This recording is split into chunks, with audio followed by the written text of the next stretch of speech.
Hi friends, எல்லாருக்கும் வணக்கம். Tips லவ்னியா சேனலுக்கு உங்களை அன்போடு வரவேற்கிறோம். இன்னைக்கு காலை உணவு புரதம் மற்றும் நார்சத்து அதிகமாக இருக்கக்கூடிய பச்சைப்பயிர் தோசை பண்ண போகிறோம்.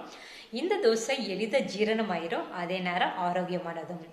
பச்சைப்பயிர் தோசை சிம்பிளாக டேஸ்ட்டாக எப்படி பண்ணுறதுன்னு பார்க்குறதுக்கு முன்னாடி இது வரைக்கும் நம்ம சேனலை சப்ஸ்கிரைப் பண்ணால் பார்த்துட்டு இருந்தீங்கன்னா சப்ஸ்கிரைப் பண்ணி வச்சுக்கோங்க. கூடவே பெல் ஐக்கனையும் கிளிக் பண்ணிக்கோங்க. வாங்க வீடியோக்குள்ளே போகலாம். பச்சைப்பயிறு தோசை பண்ணுறதுக்கு நம்ம ஃபஸ்ட்டு பச்சைப்பயிரை ஊற வச்சிடலாம். நான் ஒரு உலக்கு பச்சைப்பயிறு எடுத்திருக்கேன், அதை போட்டுக்கிறேன். அதே உலக்கில் 1/4 உலக்கு அரிசி எடுத்திருக்கேன்.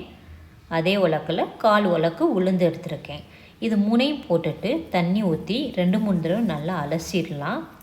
நீங்கள் எந்த கப்பில் எடுக்கிறீங்களோ அதே கப்பில் எல்லாத்தையும் மெஷர் பண்ணிக்கோங்க. 2-3 தடவை அலசினதுக்கு அப்புறம் ஃப்ரெஷ்ஷான தண்ணி ஊற்றி ஒரு 4 மணி நேரம் ஊற வச்சிடலாம். பச்சைப்பயிறு 4 மணி நேரம் நல்லா ஊறிடுச்சு. தண்ணியை வடிகட்டிட்டு நம்ம மிக்ஸி ஜாரில் போட்டுடலாம். இதை மிக்ஸி ஜாரில் போட்டுட்டு இதில் ஒரு பச்சை மிளகாய் போடுறேன், 1 இன்ச் இஞ்சி, பெருங்காயத்தூள் கொஞ்சம் போட்டுக்கோங்க. அடுத்து உப்பு போட்டுடலாம். உப்பு நம்ம அரைக்கிறப்பையும் போட்டுக்கலாம், மாவு அரைச்சதுக்கப்புறமும் நம்ம போட்டு கலந்து விட்டுக்கலாம். நான் இப்போவே உப்பு போட்டு அரைச்சி எடுத்துக்கிற போகிறேன். அடுத்து இதில் கொஞ்சம் தண்ணி ஊற்றிட்டு தோசை மாவு பதத்துக்கு அரைச்சி எடுத்துடலாம். மாவை நம்ம அரைச்சிட்டோம். இதை ஒரு கிண்ணத்தில் மாற்றிட்டு உப்பு செக் பண்ணிக்கோங்க. உப்பு பத்தாட்டின்னா போட்டு மிக்ஸ் பண்ணி வச்சுக்கோங்க. நல்லா மிக்ஸ் பண்ணதுக்கப்புறமா 6லேருந்து 8 மணி நேரம் மாவை புளிக்க வைக்க போகிறோம். புளிச்சதுக்கப்புறமா தான் நம்ம தோசை ஊற்ற போகிறோம். மாவு 8 மணி நேரம் நல்லா புளிச்சிருச்சு. மாவு கெட்டியாக இருக்கிறதுனால நம்ம தண்ணி ஊற்றி தோசை மாவு பதத்துக்கு கரைச்சிட்டு தோசை ஊற்ற ஆரம்பிச்சிடலாம். அடுப்பில் தோசைக்கல் வச்சு தோசைக்கல் நல்லா காஞ்சதுக்கப்புறமா தோசை ஊற்றிடலாம்.